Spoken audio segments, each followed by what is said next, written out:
皆さんこんばんは。本日は鄭永福先生をお迎えして、北朝鮮の現状についてお話しいただきます。鄭永福先生については西岡さんからご紹介があると思いますので、よろしくお願いします。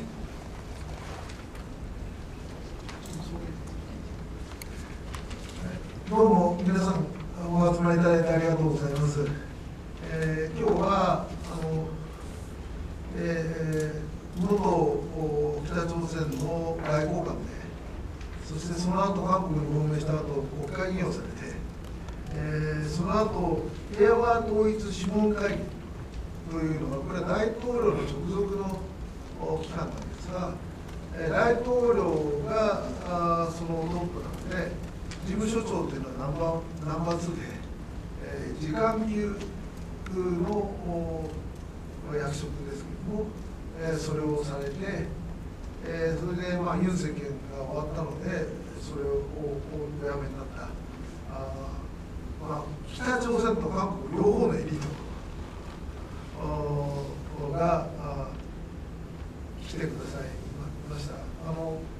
実は国会議員の時にですね、北朝鮮自由週間の時の私たちのシンポジウムにも来てくださって少しお話をしていただいたこともあり、私は何回もお会いしてるんですが、天先生の方から実は東京に行く用事があって、で自分は今フリーになったから拉致問題についても協力したいという連絡をいただきまして、それでじゃあぜひ講演会をしてくださいとお願いしたところを開拓していただいて、今日になりまし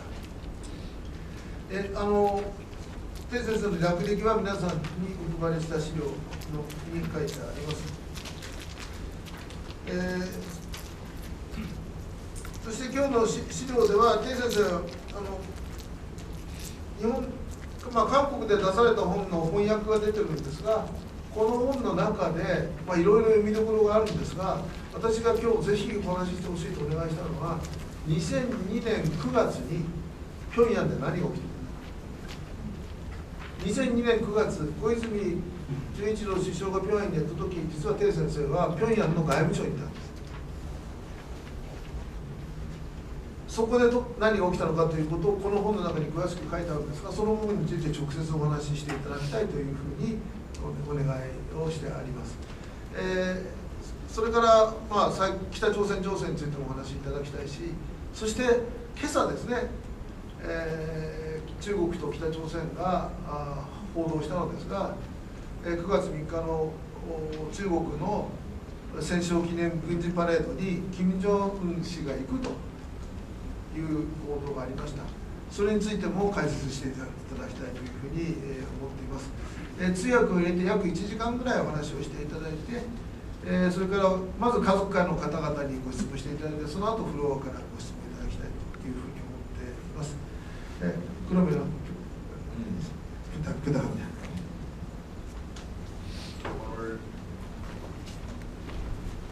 오늘 이렇게 도쿄에서 일본 납치자의 가족분들, 요코다미 구미 부모님이랑 또 형제님들이랑 또 그리고 여러분들과 같이 이 납치 문제를 비롯해서 북한에 대한 전반적인 문제에 대해서 여러분들한테 이야기할 수 있게 된 데 대해서 대단히 감사하게 생각합니다. 今日ですね、横田めぐみさんのお母様、そして弟さん2人、また皆さんの前で拉致問題についてお話しできることを光栄に思っております。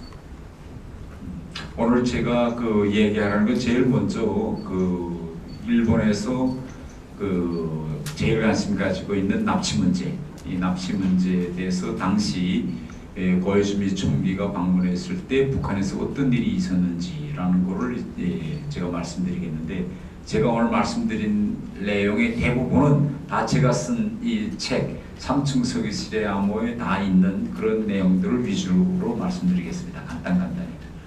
今日まず私がお話したいことは、皆さんの関心である拉致問題、特に2002年9月に小泉首相が平壌を訪問されたとき、北朝鮮の外務省で何があったのかということについてお話したいと思っています。実はその内容はこの本の中に、書かれているので、この書いたことを中心にお話をしたいと思っています。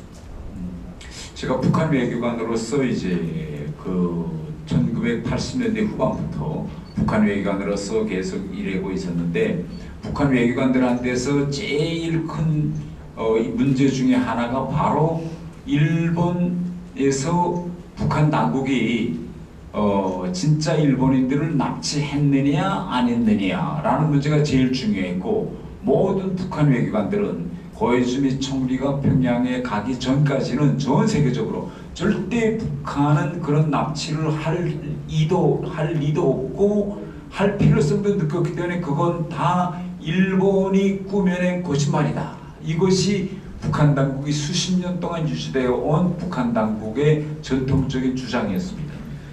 私は80年代後半から外交官として生活をしていたのでありますが、その北朝鮮の外交官たちの関心事の中の一つが拉致問題でした。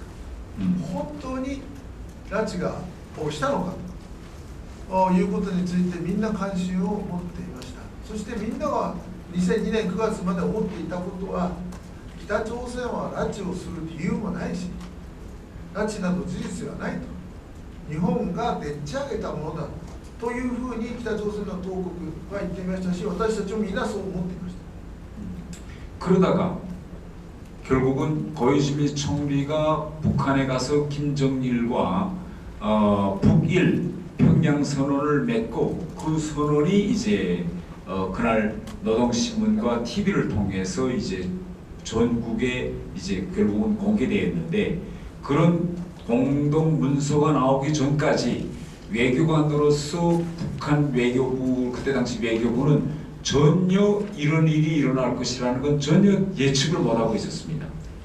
そして2002年9月に小泉総理が平壌を訪問して、平壌宣言にサインをして、その平壌宣言、そして小泉訪朝について労働新聞や北朝鮮のテレビが報道したわけです。そのような報道があるまで私たち外交官は全く、そのようなことがあるということを予想してもいませんでした。 그런데 갑자기 이제 북일 공동선언이 이제 그날 보도됐는데, 거기에 크게 세 가지 내용이 있었습니다. ところが突然、朝日共同宣言が報道されたのですが、大きく言うと3つの内容が含まれていました。 근데 그 중에서 첫 번째는 일본이 과거사에 대해서 반성하고 북한의 경제 지원을 한다는 문제와, 두 번째는 일본 국민의 안전 문제와 관련한 현안 문제를 해결한다. 이게 납치 문제. 세 번째는 핵 미사일과 관련한 안보 문제를 해결한다. 이렇게 크게 세 가지 내용이 담겨져 있는 평양 공동선언이 나왔는데, 그 공동선언이 나오면서 뒤따라서 무슨 내용이 보도됐는가 하면, 전 세계 언론에 고이즈미 총리 앞에서 김정일이 납치를 북한에 했다는 걸 인정하고 다시는 그런 일이 일어나지 않게 하겠다는 재발 방지를 약속했다라는 내용이 일본 언론을 통해서 보도됐고, 전 세계 언론이 다 보도하는 바람에 해외 나와 있던 모든 북한 외교관들에게 외국 기자들이 마이크를 들이대고, 김정일이 진짜 이번에 납치 문제를 인정했느냐 안 했느냐라는 질문이 온 북한 대사관들이 쏟아졌습니다. その3つの内容があったんです。主としてその3つの内容があったんですが、第1は日本が過去を謝罪して、そして経済協力をすること、2番目は日本国民の安全に関わる懸案について、これは拉致問題のこと、そして3つ目が核ミサイル問題についてということでした。そしてその小泉訪朝があった後、全世界のマスコミは金正日が拉致を認めて、再発防止を約束したと書きました。ですから全世界にいる私たち外交官たちはマスコミの取材を受けて、本当に謝罪したんですか、拉致があったんですかと答えざるを得なくなった。 그래서 전 세계에 있는 북한 대사관들에서 평양으로 전보가 들어왔습니다. 자, 김정일이 인정했는 게 맞느냐 맞지 않느냐 이걸 어떻게 대답했느냐 방향을 달라. 그래서 전보와 전화가 해외 대사관으로부터 평양 본부로 쏟아졌습니다. 이렇게 당하니까 평양에 있던 저 같은 모든 온 외교부의 외교관들은 대단히 충격적이었습니다. 왜? 지금까지는 이걸 절대 인정하지 않았는데 갑자기 김정일 북한의 최고 지도자가 고해주민 총리 앞에서 인정하고 다시는 그런 일이 없게 재발 방지를 약속했다니까 이건 북한의 기존의 외교 전통과 정책을 완전히 뒤집는 일이었습니다. ですから全世界の北朝鮮大使館から電報が本部に来たわけです。本当に金正日総書記が拉致を認めて再発防止を約束したのかと。我々はこのことについてどのように対外的に答えればいいのか指針が欲しいと。その電報が殺到したと。私はその時平壌の本部にいた。でその時それまでは自分たちは拉致がないと思っていたのにその電報が殺到したことによって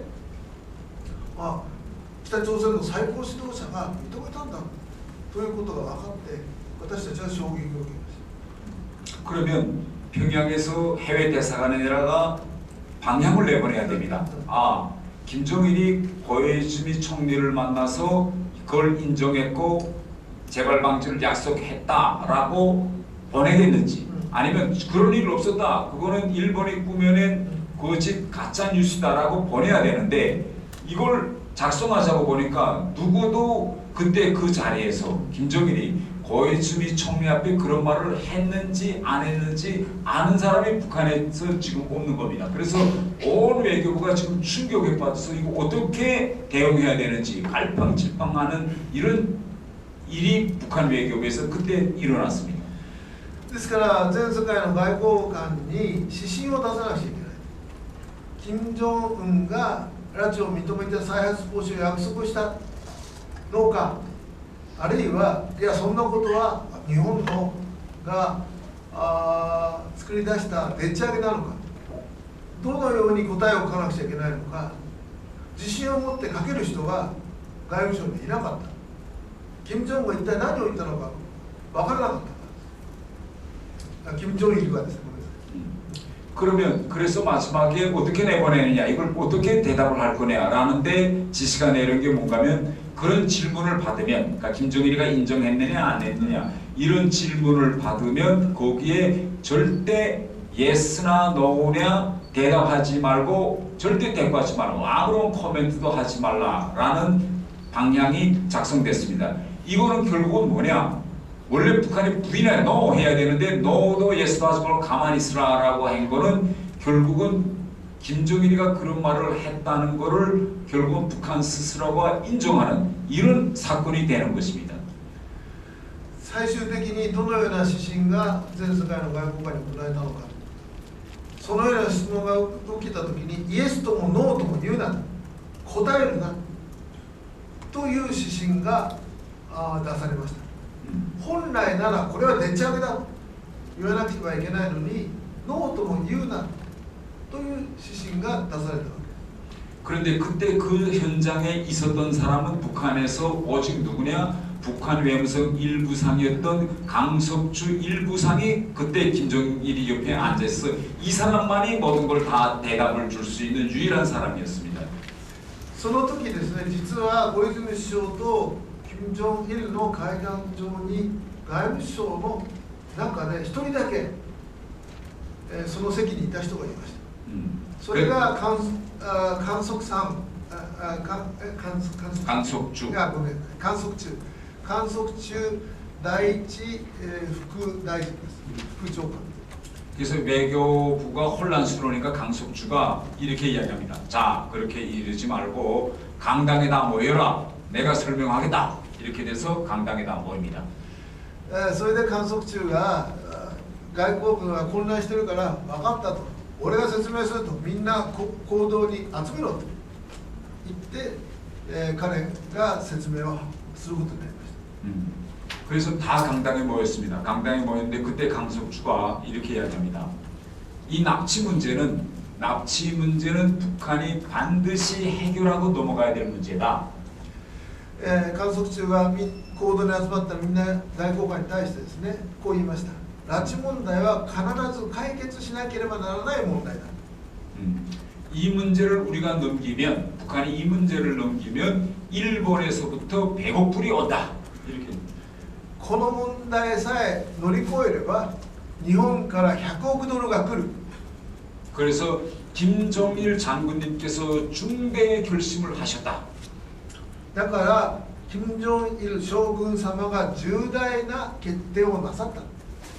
그 이 말을 듣는 순간에 모든 그 자리에 앉아있던 북한 외관들은 야 이거 정말 큰일이구나. 이제부터 그러면 이걸 어떻게 북한이 지금까지 아니라고 했는데 이제는 예스를 했으니 이제부터 이 뒷감당은 어떻게 이걸 감당하며 누가 이런 안을 김정일에게 보고하고 받아냈을까? 이제 이 이야기가 그다음부터는 화제가 되기 시작했습니다. それを聞いた外交官たちはこれ大変なことになったと。じゃあこの後の処理を誰がどのようにやるのかと。そして一体このようなことをする拉致を認めるという案を誰が金正日に挙げたのか。 그때야 북한 내부에서 이번 이 협상은 김정일에게 강석주 북한 외무성 일부상이 보고한 것이 아니라 북한 보위부 류경 부부장이 보고해서 고이즈미와의 협상을 성사시켰고 100억 불이 온다고 담보한 것도 결국은 북한 보위부 류경 부부장이라는 사실을 그때야 북한 사람들이 외교부가 알게 됐습니다. その時になってですね、北朝鮮の外務省の中でこの案、拉致を認めて100億ドルをもらうという案は観測中副大臣が作ったのではなくて、ユギョン、柳という字に京都の京都です。ユギョン国家保衛部の第一副部長が交渉をし、そして作った案で金正日が挙げたんだという事実を私たちは知るようになりました。 근데 그때 저희 외교관들은 이겁니다. 자, 북한 김정일이가 인정함으로써 결국은 역사상 처음으로 국가 주도의 납치를 김정일이 인정했는데 그러면 향후 이 문제와 관련해서 납치 문제를 해결한다고 해도 일본이 국가 주도의 납치에 100억 불을 그걸 해결했다고 북한에 준다. 이건 국제법적으로 대단히 성립 안 되는 프로세스이기 때문에 북한 외교관들은 저 유경이 국가보위부가 과연 일본에서 100억 불을 받아올 수 있을까? 이건 법리적으로 안 되는 일인데 여기에 대해서 그 다음부터 이제 내부에서 조용히 이건 뭐 김정일이가 일단 그렇게 결심하고 100억 불이 온다고 했으니까 과연 올까? 이거 안 되는 이거 프로세스인데 그래서 이 문제와 관련해서 내부적으로 조용히 그런 얘기가 오고 가기 시작했습니다.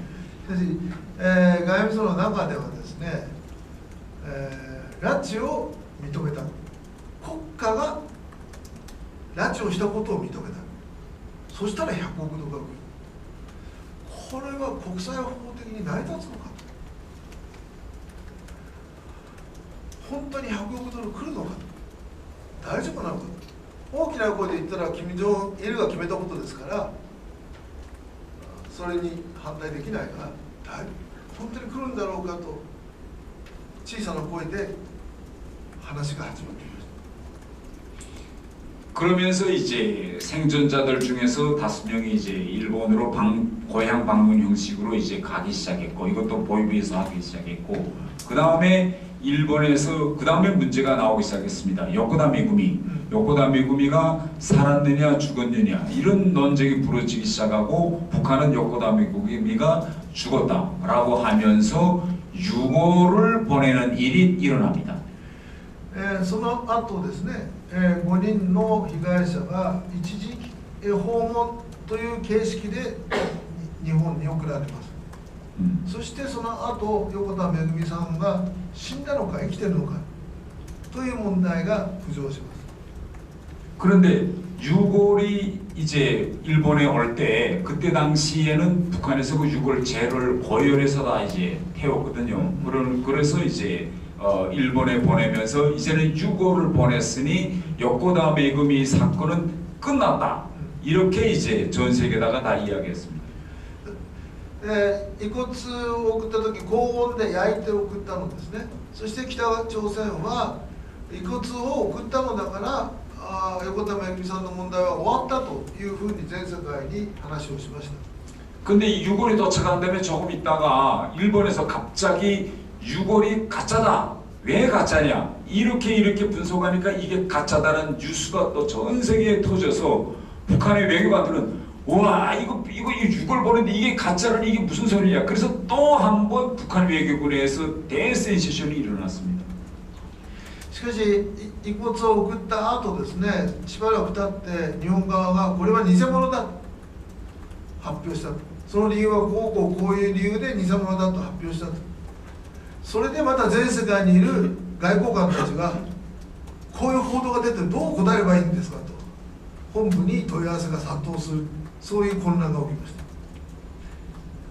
해외에 있는 대사관들에서 기자들이 계속 마이크를 내리대고 유골을 보냈는데 가짜 유골이 갔다. 이 가짜 유골이라는 걸 보낼 때 북한이 알고 있었느냐 몰랐냐 이런 질문이 해외에서 북한 외교관들과 대사관에 폭풍처럼 쏟아졌습니다. 海外にいる北朝鮮外交官に対してその国のマスコミがマイクを突きつけて偽の遺骨を送ったと言うんだけどそれは分かってて送ったのかという質問が殺到しました。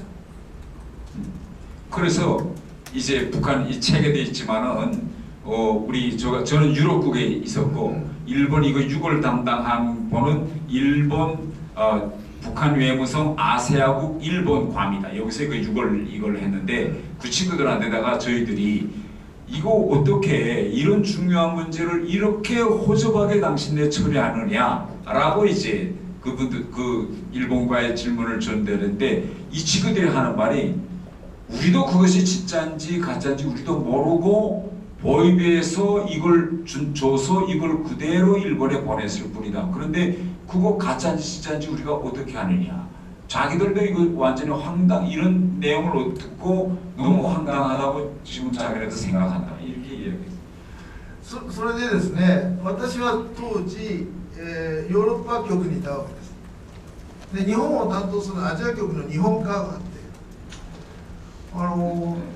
全世界から問い合わせが来るから私がアジア局の日本側の人間に一体どうなってんだと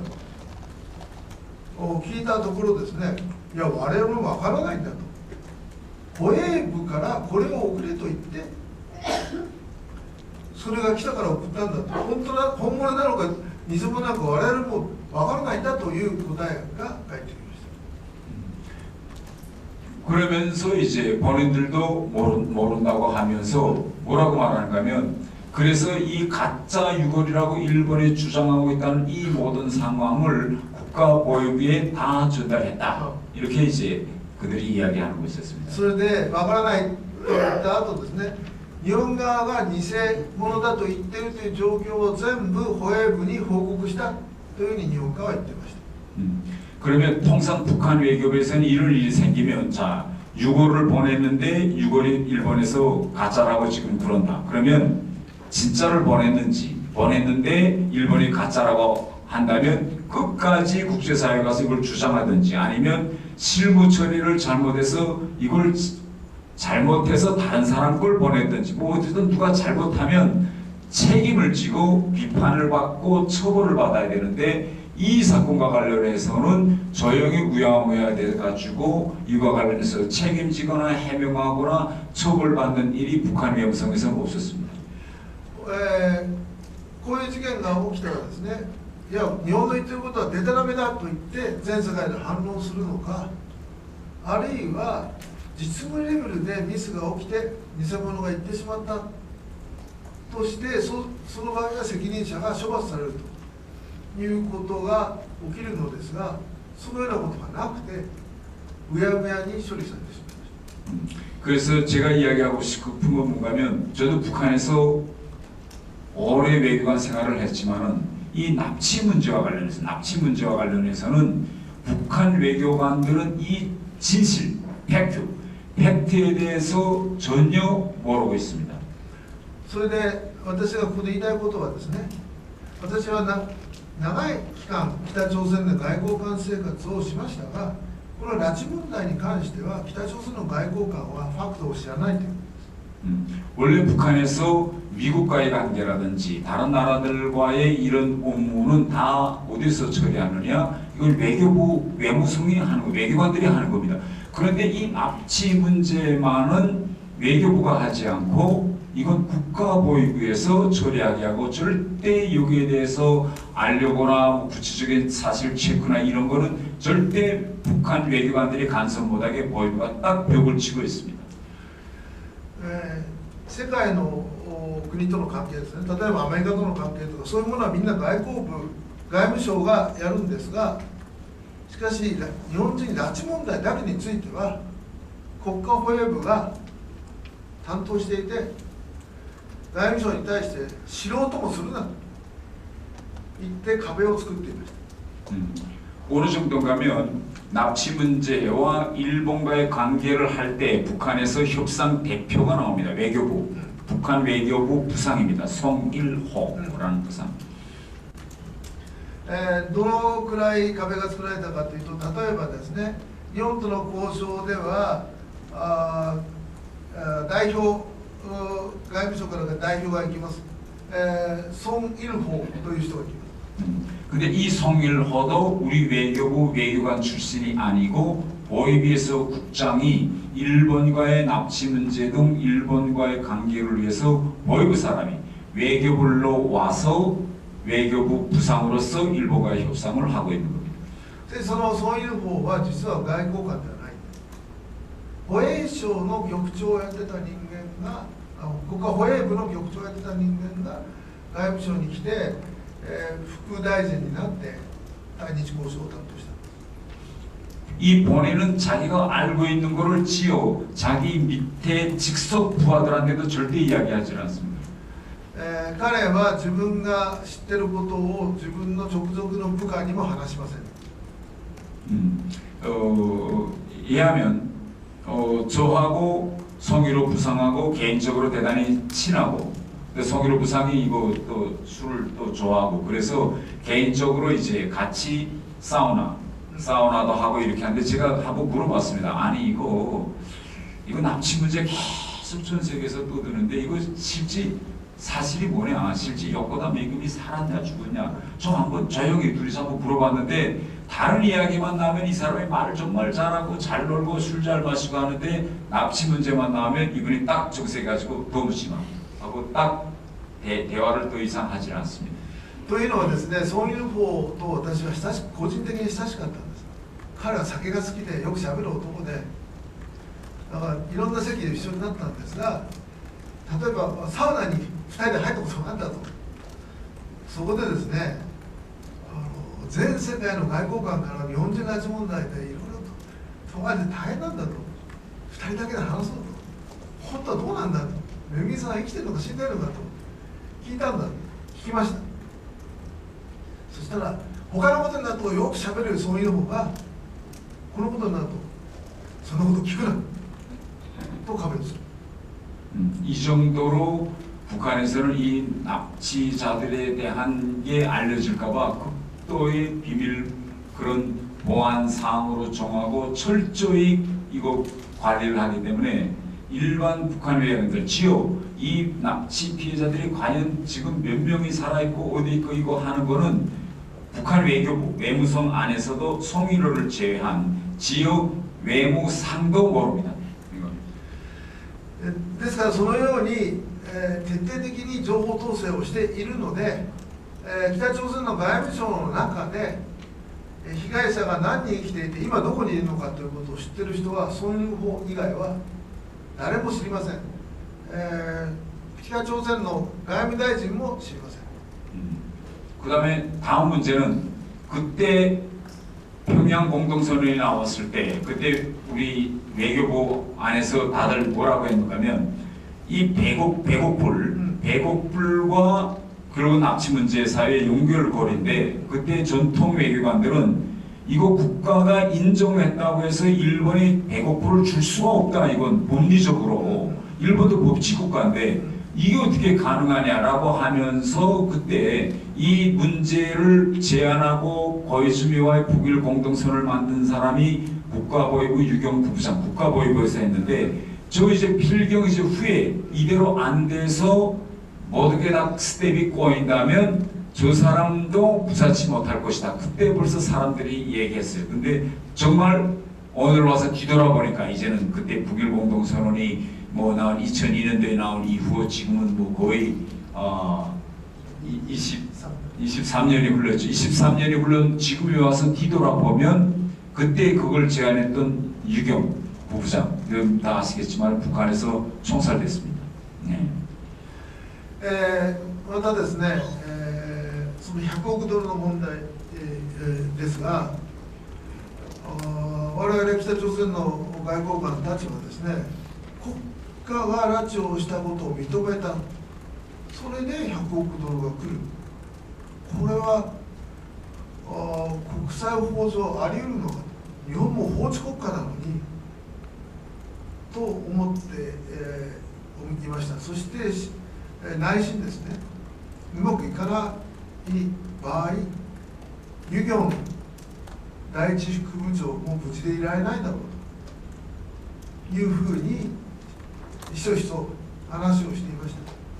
そして今の時点になって23年経ちましたが、皆さんもご承知の通り、ユギョン第一副部長は銃殺されました。 그 이후에 또 지금까지 북한 외교관과 또 북한 일본 외교관들 후에 제가 일본 외교관들을 만나서 납치 문제를 토의할 때마다 북한의 주장은 일본이 약속했던 100억 불이 오지 않았기 때문에 납치 문제가 또 못 나갔다 이렇게 주장하고 일본 외교관들은 일본은 절대 그런 100억 불을 약속할 수 있는 국가가 아니다. 그건 북한이 만들어낸 말이다. 이런 논쟁이 계속 하면서 결국은 지금까지 이렇게 왔습니다. ですからその後ですね、私が外交官として日本の外交官に会った時、拉致問題が解決しないのは日本が100億ドル約束してそれを払わないからだというふうに言いました。日本の外交官たちは何を言ったんだ、100億ドルなんて約束をしてないと、それは北朝鮮が勝手に作った話だと反応しました。 요게 이제 전반적인 이제 틀거리고 향후 그럼 이 문제를 어떻게 할 거냐라는 문제가 지금 제기됩니다. 以上が全般的な当時の状況の説明です。次にではこれをどうしたらいいのか、今後どうしたらいいのかということを話します。 고이즈미 총리하고 김정일이 맺은 평양 공동선언, 이 평양 공동선언에 대한 이해와 해석에서 북한이 이해하고 해석하는 거하고 일본이 이해하고 해석하는 것이 지금 양쪽 벽에 가서 붙어 있는 것처럼 완전히 다릅니다. 지금. 小泉総理が平壌に行って合意した朝日日朝共同宣言について北朝鮮が理解解釈している内容と日本が理解解釈している内容は両側の壁に貼り付けられているように完全に違っています。 거기 세 가지 내용이 있는데 첫째, 둘째, 셋째 이렇게 되어 있는데 그 북일 공동선언 나온 다음에 일본의 해석은 이 세 가지 내용, 그러니까 과거사 반성 경제 문제, 납치 문제, 핵미세 이 문제가 다 연결되어 가지고 포괄적으로 해결한다. 이게 일본 정부의 지금까지 입장입니다. その中には先ほど言ったように3つの内容があるわけですね。過去の処理と経済協力、そして拉致問題、それから核ミサイル問題、日本側の解釈はその3つを包括的に解決するということです。 근데 북한은 이런 외교 문서를 만들고 이러고 할 때 처음부터 마지막까지를 하나로 통째로 포괄적으로 해결한다. 이렇게 이해하는 북한 시스템이 아닙니다. 북한은 첫째, 둘째, 셋째를 정한 거는 우선 순위를 정한 거다. 어느 게 먼저냐. 그래서 제일 먼저가 과거사 완성과 경제 지원이니 이것이 먼저 되고 그 다음에 여기에 따른 후속 조치로서 납치 문제가 오고 납치 문제가 해결되는 과정을 통해서 핵미사일 문제를 간다. 이렇게 우선순위를 정한 것이 공동선언의 기본 핵심이다. 일본은 아니다. 그게 아니라 첫째, 둘째, 셋째는 우선순위가 아니라 이런 문제들이 있는데 이걸 다 같이 포괄적으로 해결해야 된다. 이게 일본의 해석이고 북한의 해석은 그렇지 않습니다. 北朝鮮の解釈は違うんです。北朝鮮では合意文書を作ったらその1番目、2番目、3番目は優先順位を表す。まず第1を先に解決すると、そして2に行くと。だから過去の反省、経済協力が先で、そして拉致問題、そしてその後核ミサイル問題、優先順位が1、2、3に込められてるんだというのが北朝鮮の解釈で、日本側は包括的に全部を解決しようと合意したんだという解釈をしている。 그래서 향후 앞으로 이게 납치 문제를 해결한다면 일본과 북한 사이에 이걸 포괄적으로 다 연결시켜서 하겠는지 아니면 이 세 가지 중에서 북한이 주장하는 것처럼 첫째 이거 하고 이게 진전되면 그 다음에 납치 문제로 넘어가고 납치 문제에서 또 진전이 나가면 핵미사일 이렇게 하겠는지 분리해서 하겠는지 이런 문제부터 먼저 합의하고 다시 시작해야 돼요. ですから今後日朝が話し合いをするとですね、日本が主張するようにこの3つを包括的に解決するべきなのか、あるいは北朝鮮が主張するようにまず第一段階の過去の反省と経済協力が進展してその後に拉致問題が進展してその後に核ミサイル問題に行くべきなのか、進め方についてまず両国が合意しなきゃならないと思います。 그래서 이런 큰 이제 조건적 줄거리 문제에서 만약 협상이 시작된다면 이런 데 대해서 똑바로 명백히 하고 시작해야 될 것입니다. ですからもう一度交渉が始まるならばこの接近法どのように進んでいくのかという問題についてから合意しなきゃならないと思います。 그래서 제 납치 문제는 한 이 정도 하면 되겠는지. 拉致問題はこの程度にします。 네. 다음 문제는 최근 이제 북한에서 일어나고 있는 상황과 일본과 연결되어 있는 문제를 좀 이야기하겠습니다. 次にですね、最近北朝鮮で起きていることと、日本に関係する部分についてお話しします。 북한이 항상 미국이나 일본과 대화나 협상이 나올 때는 북한이 힘들 때 나옵니다.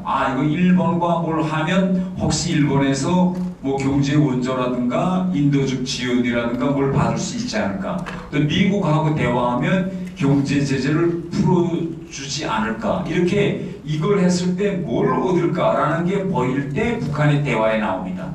北朝鮮が対話に出てくるというのは実は困っている時です。 그런데 지금 현재 対話に応じれば日本からであれば人道支援をもらえるのかもしれない、大規模な経済支援をもらえるかもしれない、アメリカからも何かもらえるかもしれないという時、それが欲しい時に出てきます。 그런데 지금 북한 상황을 보면 이 납치 문제라든가 일본과의 관계를 풀자 이런 생각, 또 미국과의 관계를 풀자 이런 생각보다도 지금 북한은 오히려 우크라이나 전쟁에서 러시아로부터 지금 돈과 또 여러 가지 군사기술적인 협력을 받고 있기 때문에 여기에 더 지금 치중해 있는 이런 상황입니다. 그래서 일본이나 미국한테는 북한을 미국과의 협상, 일본과의 협상으로 끌어낼 수 있는 공간이 지난 시기에 비하면 매우 줄어들었습니다. 우크라이나 전쟁 때문에. しかし今の北朝鮮の状況はまずウクライナの戦争とロシアの戦争に参加し寄与していることによってもらえるものがある、外貨をもらえる、軍事技術をもらえていると、そこに今集中しています。その結果日本やアメリカと交渉しようという空間は狭くなっていると思います。 북한이 핵을 가졌을 때와 핵을 가지기 전에 북한을 비교해 보면 완전히 근본적인 지위가 지금 변했습니다. 北朝鮮が核を持つ前と核を持った後では根本的な地位が変わりました。 북한은 재래식 무력 분야에서 뭐 공군이라든가 해군이라든가 육군이라든가 이런 재래식 무력 분야에서 한국에 비해서 완전히 열세 상태에 지난 수십 년 동안 있었습니다. 在来式の武器の分野、空軍、陸軍、海軍においては韓国との間で完全に劣勢になって、この数十年間来ました。 그래서 한국에서 한미 연합 군사 훈련이 시작되면 그것이 언제 북한으로 쳐들어들을지 모른다 해가지고 북한의 모든 군대들이 그때는 함께 기동 훈련을 했습니다. 한국군과 미군이 이쪽으로 가면 같이 그쪽으로 기동하고, 그런데 핵을 가진 이후에 갑자기 이 군사력 분야에서 한국과 북한 사이에 완전히 지금 운동장이 완전히 기울었습니다. ですから核を持つ前はですね、米韓軍事演習が始まると北朝鮮はそのまま米韓軍が北進してくるんじゃないかと大変心配して、自分たちも軍事訓練をやり、米韓軍事訓練はこちらであればその前でやるということをやっていました。しかし核を持った後は完全にバランスが変わりました。 그래서 북한은 한국의 그런 재래식 분야에서의 군사적 격차를 메우기 위해서 한국은 한 57만 명 정도가 된다면 북한군은 120만 명이라는 그런 방대한 무력을 유지해야 한국하고 균형을 맞출 수 있었습니다. 韓国軍が今57万人いるわけですが、その北朝在来式武器だけでいうと大変劣勢ですから、北朝鮮はその2倍の120万を維持してやっとバランスが取れるという状況でした。 그런데 핵을 완성하고 ICBM과 미사일을 만들면서 손에 쥔 다음부터는 지금 어떻게 됐느냐?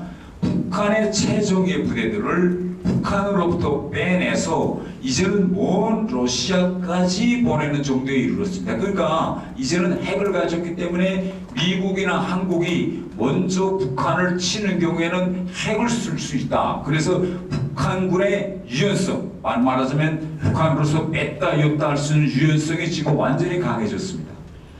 ところが核を持った後はですね、北朝鮮の再生部隊をウクライナに送ることもできるという状況になりました。軍隊の柔軟性という言葉を使うんです。これは普通は在韓米軍の柔軟性というふうに言って、在韓米軍が台湾有事の時に、韓国、を守るためだけではなくて台湾有事にも使えるようにするかどうかということで柔軟性という言葉を使うんですが、その言葉は今使われて北朝鮮軍の柔軟性が高まった、どこにも送ることができるようになった。 북한군이 북한을 떠나서 먼 러시아까지 가서 러시아군하고 싸울 수 있다, 이렇게 먼 데까지 북한군이 이동할 수 있다는 사실은 향후 동북아시아에서 대단히 큰 위험한 변수가 될 수 있습니다. 北朝鮮軍が遠いロシアまで行って戦争することができるという事実は今後の東北アジアの安全保障環境における大きな変数になると思います。 이번에 북한군이 러시아에 가서 푸틴을 도와서 우크라이나를 쿠르스크 전선에서 내모는 것을 가장 주의 깊게 지켜본 것은 중국의 시진핑입니다. 今回、北朝鮮軍がウクライナ軍がロシア領に入ってきていたクルスク州の戦闘でウクライナ軍をもう一度追い出す作戦に成功したことを一番注意深く見ていたのは中国の習近平だと思います。 지금 중국과 미국은 향후 이 타이완 문제를 놓고 중국과 미국이 전략적으로 어떤 경쟁을 할 것이냐라는 걸 미국도 지금 다시 재조정에 들어갔고 중국도 지금 재조정에 들어가고 있습니다. 今後アメリカと中国が台湾問題をめぐってどのような体制を作るのかということでアメリカも再調整をしていますし中国も再調整をしています。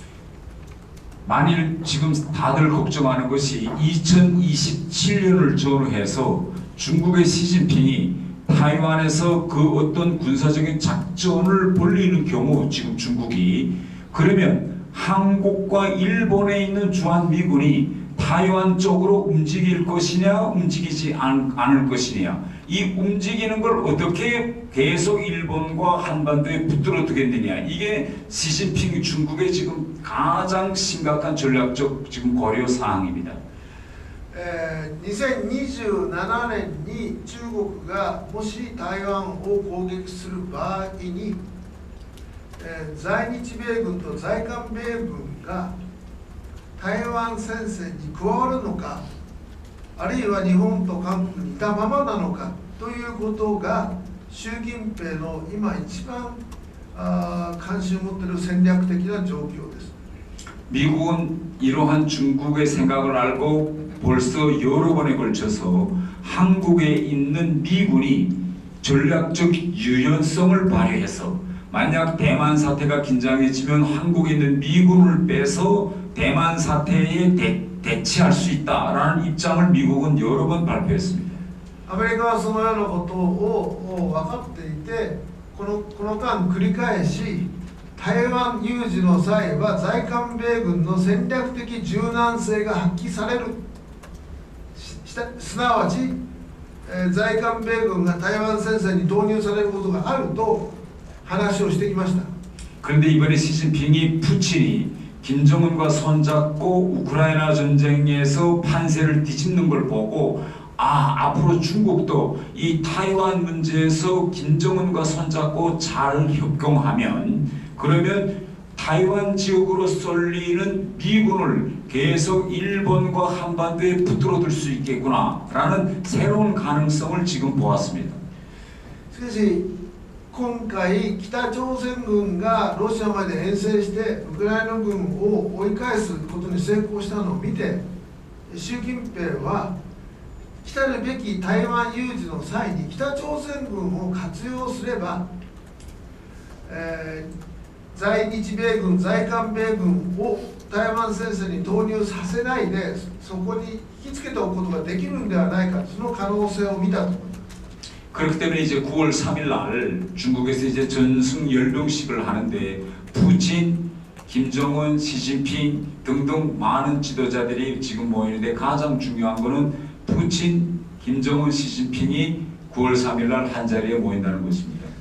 ですから9月3日中国で戦勝記念軍事パレードが行われるのですが、そこにプーチンが行く、金正恩も行くことになって、そして習近平とその3人がそこで何を話すのかが一番重要なことだと。 그럼 향후 이것이 어떤 위험성이 있는가 하면 지금까지 북한이 핵과 미사일을 발전시킬 때 그에 필요한 기술을 러시아나 중국으로부터 계속 가져오려고 했는데 중국과 러시아는 북한이 요구하는 그런 고도의 첨단 기술을 주지 않았습니다. 북한에. 그래서 모든 것 북한이 힘들게 투자하고 해서 지금까지 왔는데 지난 2023년도에 푸틴이 북한을 방문하면서 김정은에게 뭐라고 했는가 하면 북한의 군사적인 성과들, 군사적으로 이렇게 북한이 막 발전하는 것이 지금 생각해 보니까 러시아한테 대단히 큰 이득이다.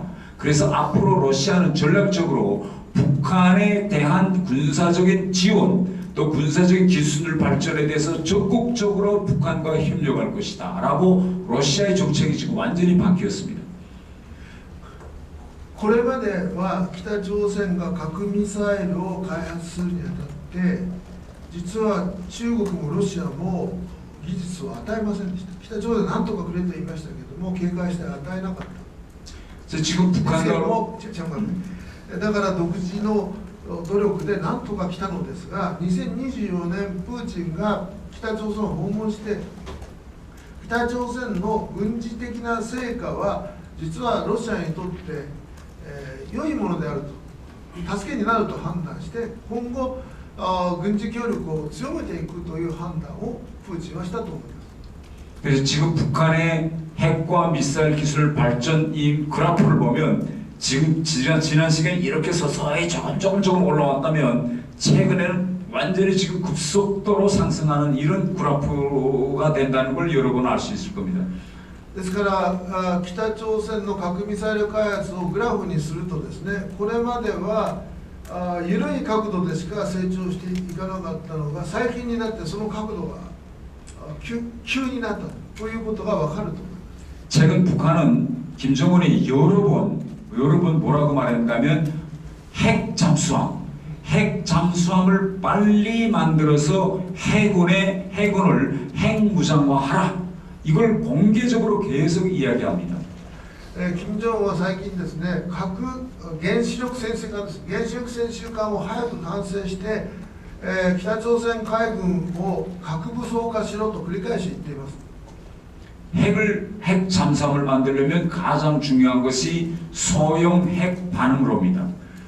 原子力潜水艦を作るのに一番重要なのは小型原子炉です。 북한이 계속 러시아에다가 소형 핵 반응로를 달라고 했음에도 불구하고 러시아는 이걸 절대 안 줬습니다. 北朝鮮は繰り返しロシアに小型原子炉を欲しいと言ったのですが、ロシアは出しませんでした。 그런데 최근에 김정은이 이제 곧 핵 잠수함을 만들 거야 라고 북한 주민들을 향해서 계속 이야기하고 있다는 것은 이미 왔는지 아니면 앞으로 북한으로부터 당부를 받았는지 결국은 러시아의 소형 핵 반응로가 곧 미래에 북한으로 넘어올 수 있다는 걸 시사해주고 있습니다. ところが最近金正恩は原潜が近く完成すると繰り返し北の住民に対して言っているということは、ロシアからすでに小型原子炉が来ているのか、あるいはもらえるという約束ができているのかということを示唆しています。 그러면 만일 북한이 앞으로 핵 잠수함을 가지게 된다라고 하면 이거는 한국과 일본뿐만 아니라 미국에게 있어서도 완전히 게임 체인저가 될 겁니다. 今後北朝鮮が毎日原子力潜水艦を持つことになったとすれば、韓国、日本、そしてアメリカにとってもゲームチェンジになると思います。 지금 북한의 모든 핵 미사일은 다 산에다가 터널을 파고 산에다가 여치 않았으면 땅에다가 사이로를 파가지고 지하에다가 지금 다 이어놓고 있습니다. 北朝鮮のすべての核ミサイルは今山の中に、トンネルを作ってそこに置いてあるか、あるいは地上から深くサイロを掘ってそこに置いてあります。 근데 북한도 압니다. 미국이 북한의 미사일 기지를 위성에서 보고 미국의 미사일로 땅에 있는 거는 무조건 다 파괴할 수 있다는 걸 북한도 알고 있습니다. しかし北朝鮮も分かっています。アメリカは軍事偵察衛星で北朝鮮の核ミサイルがどこにあるかをしており、それが地中にあれば全てミサイルで破壊することができるということを北は分かっています。 이번에 이스라엘이 이란을 때리면서 이란이 마치 끝까지 싸울 것처럼 했지만 즉시 이란이 손을 들었습니다. 그 이유는 이란도 저들이 가지고 있는 미사일과 핵시설 지하에 있는 것을 미국이 결심만 하면 미사일로 공중에 투하해서 깊이에 있는 것도 다 파괴할 수 있다는 걸 이란이 잘 알고 있기 때문입니다. 今回イランとイスラエルがドラマの戦争になるかと思われたのに、イランが抵抗をやめたのは、イランがアメリカが決心さえすれば地中に隠してあるミサイル、イランのミサイルを全て破壊することができるということをイランが分かっていたから抵抗をやめたのです。 그래서 한국과 미국이 북한에 계속 보내는 메시지가 뭔가면 한국에는 킬체인이라는 미사일 타격 시스템이 있다. 그리고 미국도 미사일 시스템을 가지고 있기 때문에 북한이 만일 핵 미사일을 가지고 한국이나 일본을 공격한다는 걸 느꼈을 때 미리 선제적으로 미국의 미사일 때려서 북한의 모든 미사일 기지를 다 무력화시킬 것이다. 이게 끊임없는 지금까지 경고였습니다. ですから北朝鮮に対して米韓軍が送り続けていたメッセージは、韓国にはキルチェーンという、北朝鮮の核ミサイル体系を破壊するシステムがあると。そしてアメリカも先制攻撃して地下にある核ミサイル基地を破壊できると。我々が北朝鮮がアメリカや韓国を核攻撃するという情報を入手したら即時に先制攻撃で北朝鮮の核ミサイル基地を全部破壊することができるというメッセージ、警告を北に送り続けていました。 그러나 만일 북한이 핵 잠수함을 가지게 된다면 핵 잠수함은 바다에 들어가서 6개월 동안 숨어 있을 수 있기 때문에 그때는 미국이 북한에 대고 너희가 가지고 있는 핵미사일을 미국이 사전에 공격해서 없애버릴 수 있다라는 이 경고, 워닝이 북한의 돈은 먹히지 않게 될 것입니다. しかし北朝鮮が原子力潜水艦を持てば原子力潜水艦は6ヶ月水中に沈んでいることができますから、アメリカが北朝鮮が核攻撃をするつもりなら全部壊すことができるぞという警告は有効性を失うということです。 그래서 현 시점에서는 가장 중요한 것이 한미일이 협력해서 북한의 핵 잠수함이 나오지 못하도록 어떻게 하면 이걸 막을 수 있을까 이거고, 다음 하나는 지금 북한이 러시아로부터 정찰 위성 세틀라이트, 이 정찰 위성을 지금 넘겨받으려고 하는데 이런 첨단 기술이 러시아로부터 북한으로 넘어가는 걸 최대한 막기 위한 모든 조치들을 강구해야 됩니다. ですから今大変急がれることは日米韓が協力をしてロシアから先端軍事技術が北朝鮮に移転されることを防ぐことであります。原子力潜水艦もそうですし、あるいは軍事偵察衛星などがロシアから提供されることを防ぐことです。 다음에는 시간이 얼마 없기 때문에 최근에 북한의 여러 가지 변화 사항들을 제가 몇 가지만 추려서 말씀드리겠습니다. 次に時間もないので、最近北朝鮮で起きている状況についていくつかだけ話をします。 김정은이가 지금 정권을 잡은 지 13년이 흘렀습니다. 金正恩が政権を取って13年になりました。 그런데 13년 동안 북한에서 김정은이가 이렇게 핵이나 미사일처럼 성공한 것도 있고 또 정책적으로 실패한 것도 대단히 많습니다.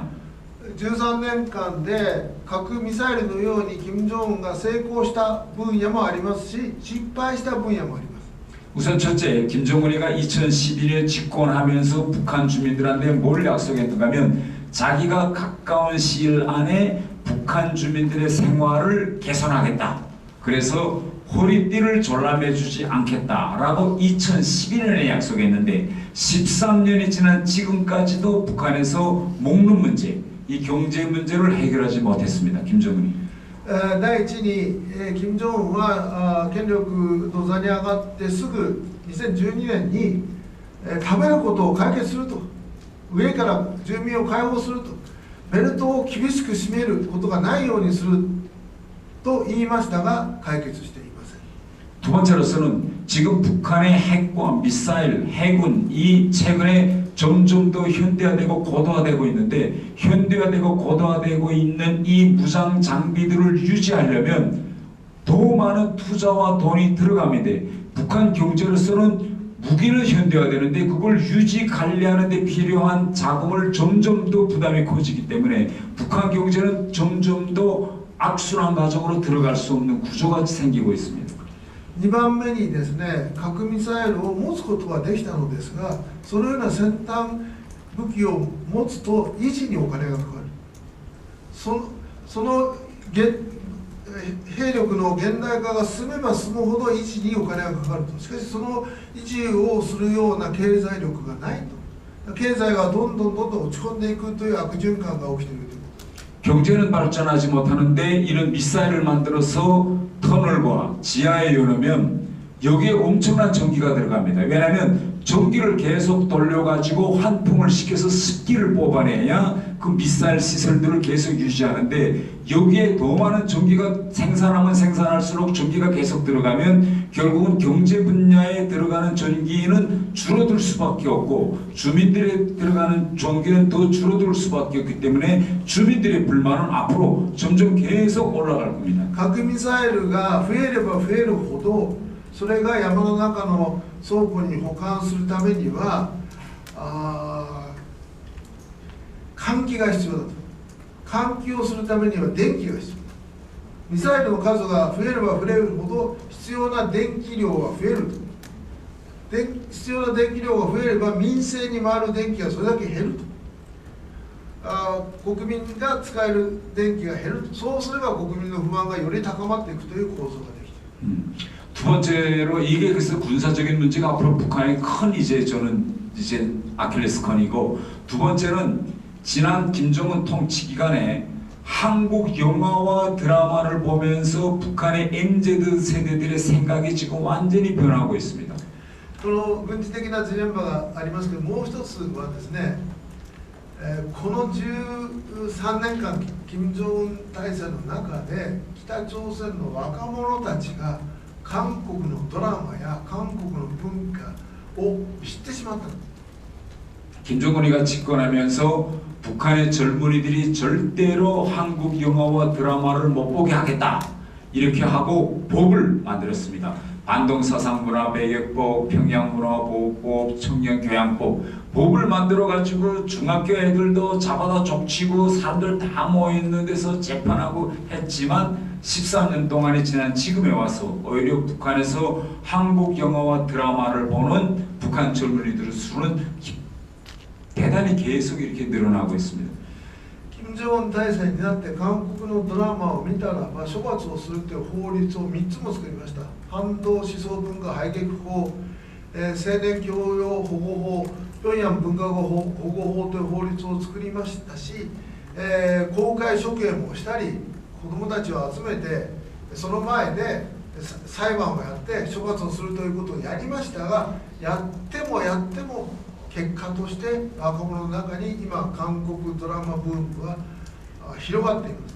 그래서 지금 어떤 법까지 나왔는가 하면 북한 젊은이들이 서울 말투를 쓸 때 어떻게 처벌하고, 북한 젊은이들이 한국 젊은이들이 쓰는 오빠야 뭐 이런 표현할 때는 어떻게 처벌한다는 그런 구체적인 조항까지 지금 다 내왔는데, 인간의 심리라는 건 이렇게 되어 있습니다.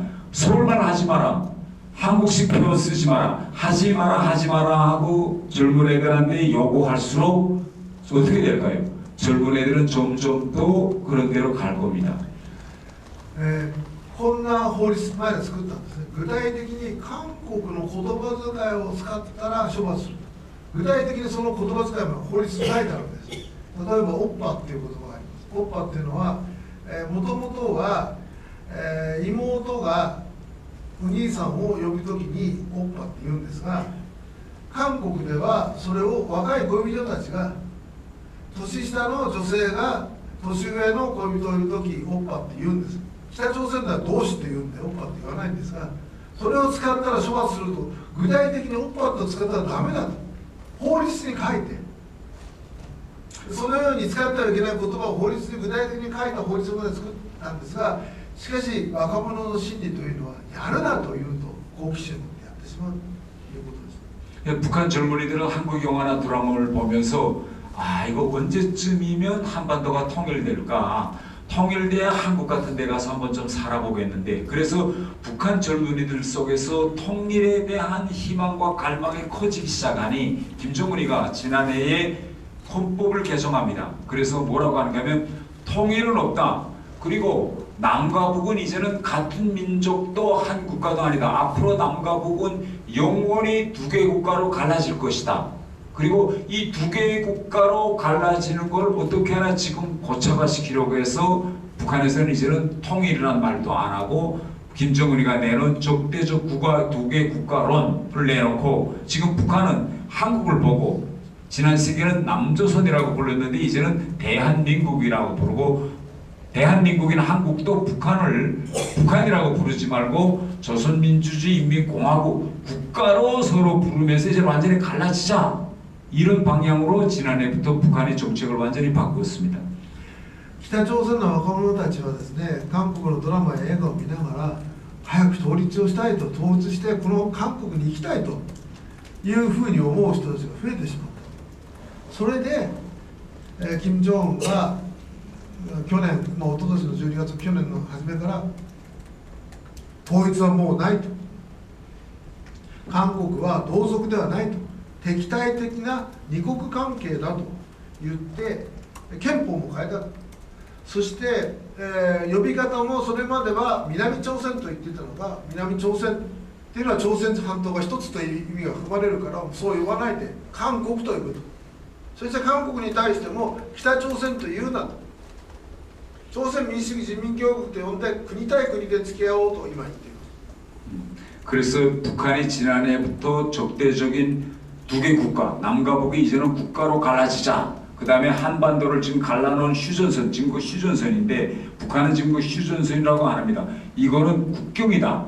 그래가지고 휴전선 국경을 만들기 위해서 거기다가 지금 용벽을 쌓고 흙을 만들고 남과 북을 연결했던 모든 도로, 철도는 지금 다 파괴해서 끊어버렸습니다. 이제는 이거 국경이지 휴전선이 아니다라고 했어요.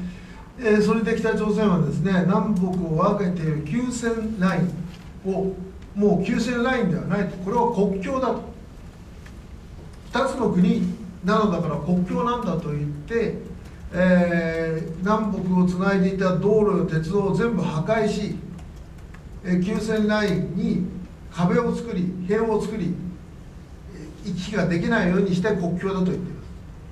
그래서 이런 지금 북한의 현상을 보고 지난해 독일 신문이 글을 하나 썼는데 뭐라고 했는가 하면 북한 김정은이 남과 북이 두 개 국가로 갈라지자고 헌법까지 바꾸는 걸 보니 앞으로 한반도는 15년 내에 북한은 무너지고 한반도는 통일될 거다라는 기사를 썼습니다. そのような状況を見てですね、ドイツの新聞がこのような記事を書きました。北朝鮮がもう同じ民族ではない、国対国の敵対的な国と国の関係だというふうに宣言したので、15年以内に北朝鮮は崩壊して韓国に吸収されるだろうという記事を書きました。 그래서 그러면 왜 15년이냐라는 걸 그 기자가 쭉 자기 논거를 썼는데 독일에서도 1974년도에 동부독일이 동서독일은 두 개의 국가로 갈라집시다. 그리고 동부독일 민족과 서부독일 민족은 같은 게르만 민족도 아닙니다. 그래서 두 개의 국가로 갈라지자고 하고 동부독일 헌법을 개정합니다. 74년도에. 그때 서부독일은 저렇게 두 개 국가로 갈라지자고 하니 통일은 안 되겠구나라고 했는데 89년도에 베를린 장벽이 무너지고 생각지도 않게 독일이 통일됐습니다.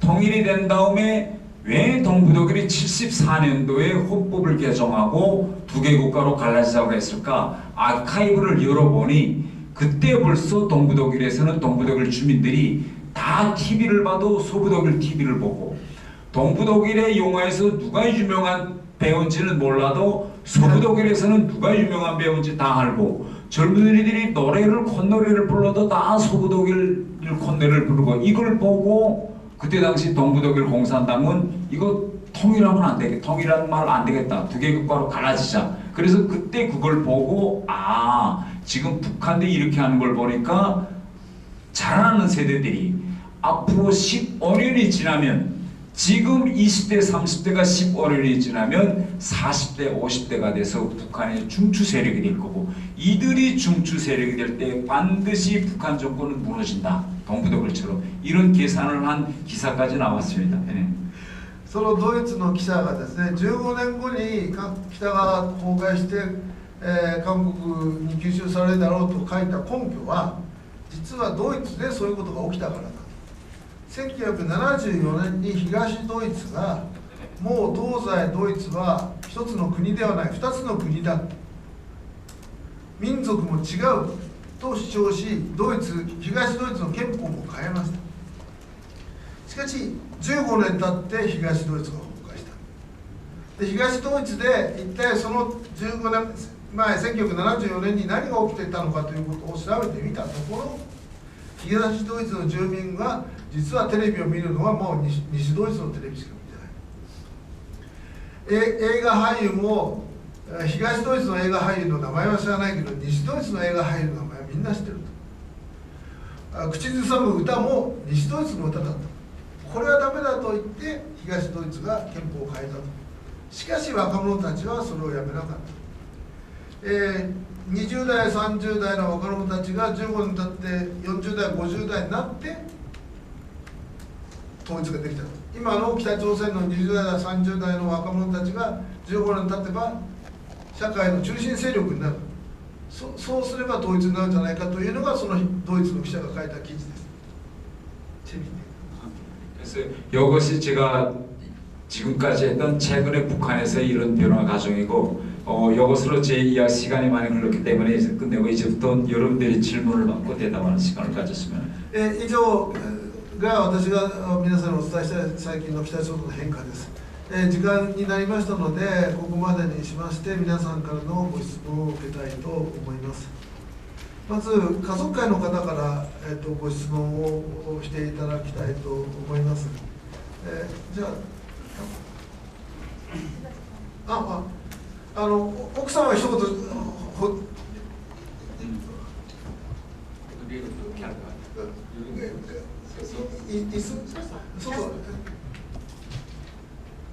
안녕하세요.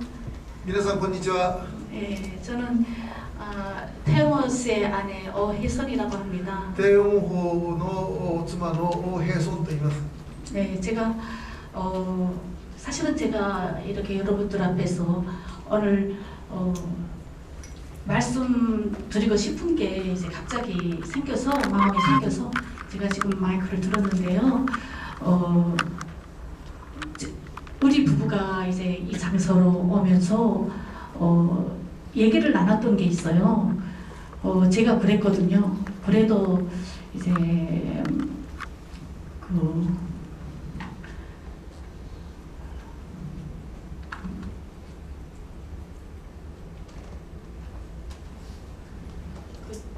따님은 미금이 상은 그래도 조금 좀 낫지 않아요? 제가 그랬거든요. 그러면서 왜 그래서 그래도 일본 정부에서는 그 납치 사건에 대해서 잊지 않고 지금까지 이제 목소리를 내주고 있지 않냐 제가 그랬거든요. 그랬더니 남편이 뭐라고 하냐면 하루아침 사이에 사라진 그 딸을 평생 기다리고 있는 부모의 마음이 오죽하겠냐 그러시더라고요. 근데 그러더라고요. 그래서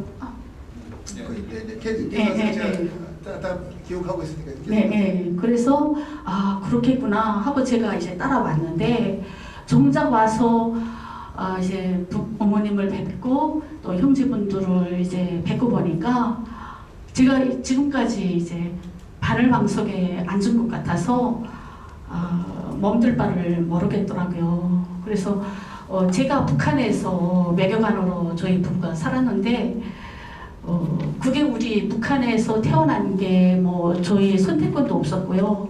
하지만 이 자리에서 북한 외교관으로서 또 북한 사람으로서 또 북한 당국에서 공무원으로 살아왔던 우리 부부로서 참 부끄럽고 정말 죄송하다는 말씀 꼭 드려야겠다는 생각을 했어요. ここに来る道でですね、夫婦で会話をしました。その中でですね、私はそれでもめぐみさんはまだ恵まれてるんじゃないかと。なぜなら日本政府が一生懸命探そうと今もしてるじゃないかという話をしましたが、うちの主人は何を言ってるんだと。突然娘を失ってずっと探してる親の気持ちになったらそんなこと言えるのかというふうに夫は私に言いました。その話を聞きながら、そして今日ここでめぐみさんとお母さん、そしてお父さんたちに会ってですね、一言申し上げたいと思ってマイクを取りました。私が北朝鮮で生まれたのは私に選択権があったわけではありませんが、しかしその北朝鮮で外交官の家族として、生活をしてきました。また北朝鮮の国民でもありました。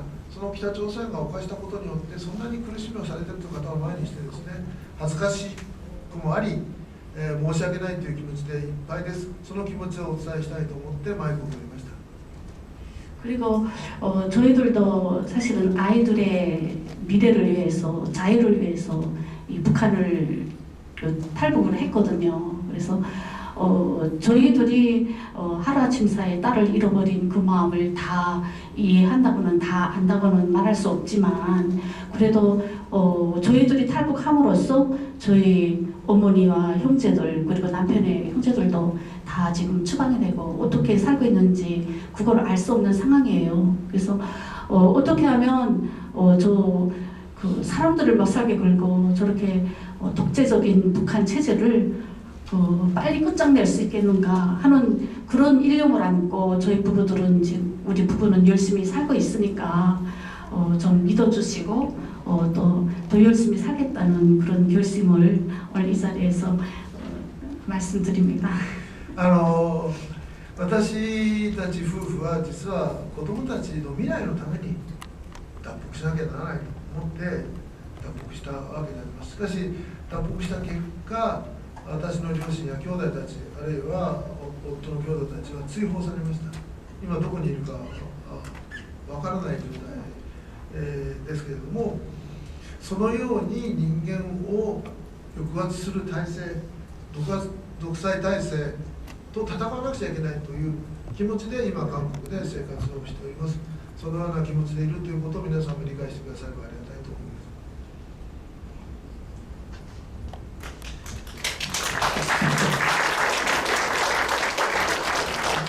す。 제가 저런 북한 정권을 빨리 좀 붕괴시키고 그 다음에 이런 납치 문제를 빨리 해결하자고 해보니까 제가 할 수 있는 일이 너무 없는 거예요. 그래서 제가 그 매주마다 토요일 날 제가 유튜브를 통해서 하나님께 기도를 드리고 있습니다. 하나님 좀 이거 좀 어떻게 도와줄 방도가 없을까요? 라고 계속 제가 유튜브를 통해서 기도를 드리고 있는데 여러분들이 휴대폰으로 들어가서 유튜브에서 태용호 TAEYONGHO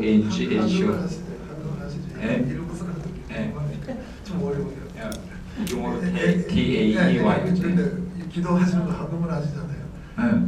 그러게 자막이 없잖아요. 자막이 그래서 지금 저와 저희 부부가 한국에서 돌면서 이렇게 막 기도하는데 한번 기도하고 이렇게 할 때 어떤 때는 유튜브를 통해서 10만 명이 이제 들어올 때도 있습니다. 좀 이야기해 주세요.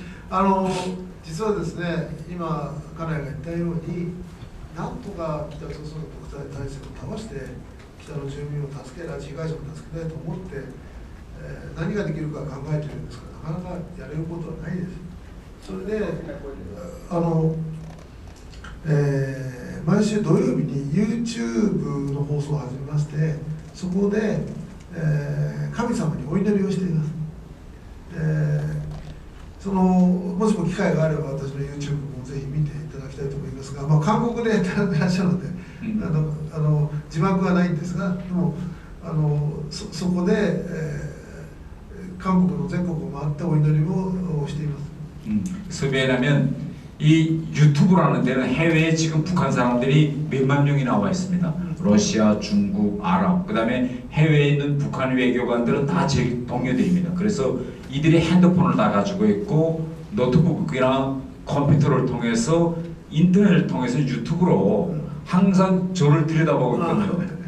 그래서 내가 유튜브를 통해서 계속 기도하면서 현재 북한에 있는 제 동료들과 또 북한 사람들도 그 유튜브를 통해서 저와 함께 기도하고 빨리 이걸로 어떻게 하면 이 문제를 해결해 달라고 저희들이 계속 주말마다 계속 기도 지금 올리고 있습니다. YouTube はですね、実は北朝鮮の外交官たちは見てるんですね。海外にいれば。で、私の同僚たちですから、私が何を話しているのかということをみんな見てるだろうと思って、それで YouTube でこうやってるんです。じゃあ、質問を。今日お話ありがとうございました。戦っている敵を知る上でとても貴重な機会になりました。 오늘 대단히 감사합니다. 우리가 싸우고 있는 적을 알기 위해서 좋은 기회가 됐습니다. 家族会の立場として聞くのではなくて、横田めぐみの弟として一つだけ質問させてください。 가족의 입장라기보다 요거다 매기미의 동생 입장에서 한 가지 좀 여쭤보고 싶습니다. 今日は2002年9月頃のお話を前半でお話しされましたが、もっと昔、つまり私の姉が拉致された1977年の頃の質問をしたいんですが、なぜめぐみが拉致されたのかという本当に初歩的であり根本的なことをテ・ヨンホさんはどういうふうにお感じになっているか。つまり私が思うのは、侵入してくる工作員は計画性を持って入ってくるし、手引きする土台人もそれを受け入れるために計画性を伴っているはずなので、それを考えると人物を特定して拉致したことが一般的には考えられますけども、でも13歳の女の子を拉致するには使い道がないと考えた時に、もう一つ目の考え方は偶発的に起きた、もしくは人違いで13歳の女の子をさらってしまったっていう2つのケースが考えられると思うんですが、どうしてそういう中学生の女の子が工作員が意図的に狙ったのか、間違って拉致をしたのかっていう、その辺のアプローチをどういうふうにお立場的にお考えになってるかっていうことをちょっとお聞かせいただけるとありがたい。 이거 전 추측인데 왜 어른도 아니고 13살이냐, 왜 그렇게 어린 애 중학교에, 네, 이거거든요. 근데 그 북한의 이제 우리가 스파이 양성 시스템을 좀 들여다볼 필요가 있습니다. 그러니까 북한이 남한이다라고 하면 남한의 북한 사람들을 훈련시켜서 들여보는 것도 있지만, 반대로 남한 사람들을 데려다가 간첩으로 만들어서 다시 북한에 들여보내는 경우도 많습니다. 북한에. 그러니까 왜 13살짜리를 데려갔을까? 전 두 가지 이유라고 생각해요. 하나는 13살 어린 애를 데려다가 세뇌교육을 시켜서 다시 일본에 들여보낼 수 있는 방도가 없을까, 이렇게 그게 하나 있고, 다른 하나는 13살짜리 철없는 애를 데려다가 북한에서 잘 대우해서 후에 일본어를 통해서 간첩 양성소 이런 데서 교육을 시킬 수 있는 그런 교사로 오랫동안 이용할 수 있지 않을까라는 그런 생각도 있는데, 후에 여러 사람들이 얘기를 들어보면 일본에서 그때 데려간 납치자들 중에 대부분은 후에 간첩 이런 양성소에서 일본어 교사로 많이 활용했다고 합니다. 私の推測ですけれども、2つのことが考えられるんじゃないかと思います。まず第一は、実は北朝鮮ではのスパイを養成するときに北朝鮮人をスパイに養成して韓国に送ることもありますが、実は韓国人を連れてきて洗脳してもう一度韓国に送るということをやってきました。ですから13歳の少女を連れてきて洗脳して日本に送ろうとしていたのではないかというのが第一の可能性です。第二の可能性は、話を聞きますと、日本語の先生としてスパイの日本語の先生として使ったということがありますので、13歳であればそれだけ長い期間教師として使えるということで13歳になったんではないかと。で、日本人の拉致について話を聞くと 教師として使われたというケースがあるので、それもあるのかなと思います。 만일 다 큰 어른을 납치해갔다라고 하면 그 다 큰 성년을 납치해서 세뇌교육을 시켜가지고 간첩학교 교사로, 일본어 교사로 쓰기는 대단히 힘들 겁니다. 왜냐하면 성년이 되면 자기 생각과 주견이 있기 때문에 그렇게 북한에 하자는 대로 협력하지 않을 수도 있습니다. 그래서 차라리 철이 없는 미성년자를 데려다가 세뇌교육 시키는 게 더 쉽지 않았을까. 그래서 어린 미국인을 데려가지 않았을까, 이렇게 저는 생각합니다. 大人を連れていくと洗脳教育をするのが難しいと。自分の人格もできているし考え方も強いので、その点13歳ぐらいの少女であれば洗脳教育をしやすい、そう考えて13歳が選ばれたのではないかとも思います。私はこちらの本だいぶ前に読みましたけども、この本にはない貴重な話も聞かせていただきましてありがとうございました。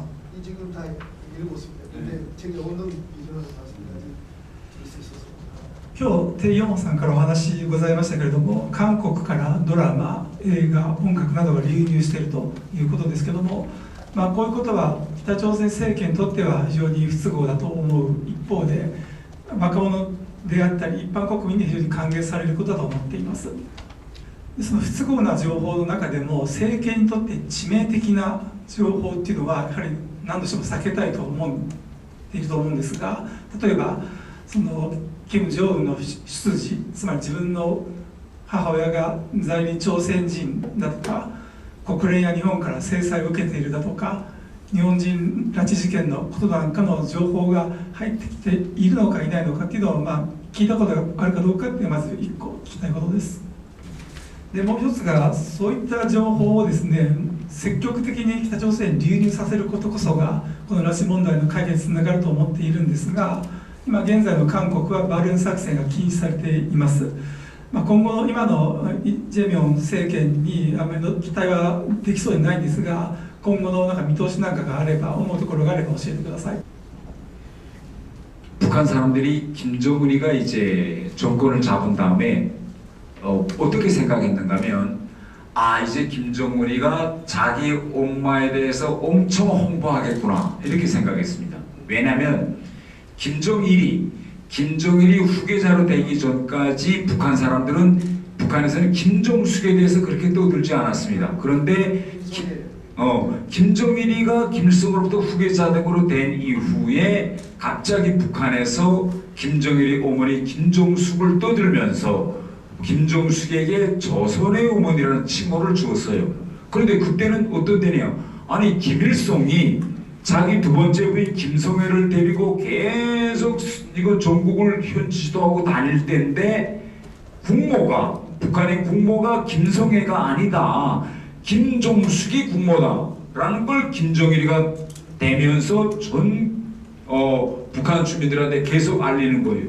그래서 사람들이, 아, 이제 만약 김정은이가 되면 자기 어머니에 대해서, 왜 나라에 국모가 있어야 되는데 국모가 바로 권력이다라고 떠들 줄 알고 다 기대했어요. 그런데 그때 김정은이가 올라가자마자 뭘부터 했느냐? 제일 처음에 우리 어머니에 대한 영화를 만들라, 이렇게 돼서 북한에서 선군조선의 어머니라는 영화를 만들었습니다. 혹시 여기 선군조선의 어머니라는 영화를 유튜브에 보신 분이 있는지?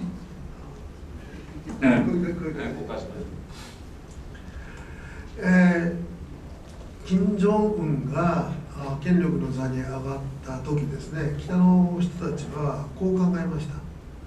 多分自分のお母さんについて大々的に宣伝するだろう。なぜなら金正日が後継者になった後、突然自分のお母さん、金日成の前妻ですね、前の妻金正淑の名前がどんどん出てきて、そして朝鮮のお母さんだという称号まで与えられたと。その時実は5歳の金正英と金日成は一緒に現地指導などをしていた時でした。しかし前妻金正日のお母さんが個人崇拝の対象になったと。だからそれを見ていた北の住民は、金正恩時代になったんだから黄四妃のことを宣伝するだろうと思った。そして金正恩もまず最初にやったことは、自分のお母さんのことについて映画を作れと。戦軍、先の軍隊で戦軍ですね、戦軍朝鮮の主にという映画を作ったんですけど、それをもしかして見たことあった人ここにいますかというんですけど도중에 있는 사람 어떤 것 같은데? 유튜브에 있다고 유튜브에 알았으니까 밑에 문제는 뭐냐면, 이 송군조선이라는 어머니 영화의 제일 마지막에, 맨 마지막 편에 고영이가 연회장에서, 김정일이 앉은 연회장에서 자기가 앞으로 김정일한테 어떻게 충성하겠느냐라는 고영의 육성이 나옵니다. 김정일 장군님이 자기를 어떻게 사랑해 주셨고 내가 어떻게 충성하겠다라면서 우리 김정일 장군님 하면서 충성을 다지는 고영의 육성이 나오는데, 그 육성의 녹음을 척 들어보면 이거 북한 사람 아니구나. 발음이 잘 안 돼요. 이거 말투가, 이거는 무슨 말투냐? 째고 말투입니다. 그래서 이 영화가 다 만들어져서 이제 북한 사람들을 위해서 보여주기로 되어 있었는데, 이 영화의 시사에 참가했던 간부들이 이 영화 나가면 안 된다, 이 영화 나가면 온 국민이 국모는 째꼬였구나 라는 걸 알게 된다, 이 사실이 지금 나타났습니다. 그래서 영화가 나온 지 석 달 만에 다시 영화가 들어갔어요. 그런데 이 영화가 밖으로 빠져나와가지고 이 영화를 본 북한 사람들이 대단히 많아요. 몰래 영화를 본. 그래서 하루아침 사이에 당위원회에서 다 모여라 해가지고 성군조선의 어머니를 몰래 본 사람들은 다 자수하라 라는 이 운동이 벌어졌습니다. しかしその映画の最後の場面でですね、公用人の肉声が出てくるで、金正日将軍様にこのように忠誠を尽かさなくちゃいけないとか、金正日将軍様は私をこのように愛してくれたとか言ってるんですが、それを聞くと、北朝鮮の人間が聞くと、これは北朝鮮人ではない、この朝鮮語は在日の朝鮮語だとすぐ分かると。それで試写会でそれを見た幹部たちが、これはまずいですよと、在日出身だと分かってしまいますよと。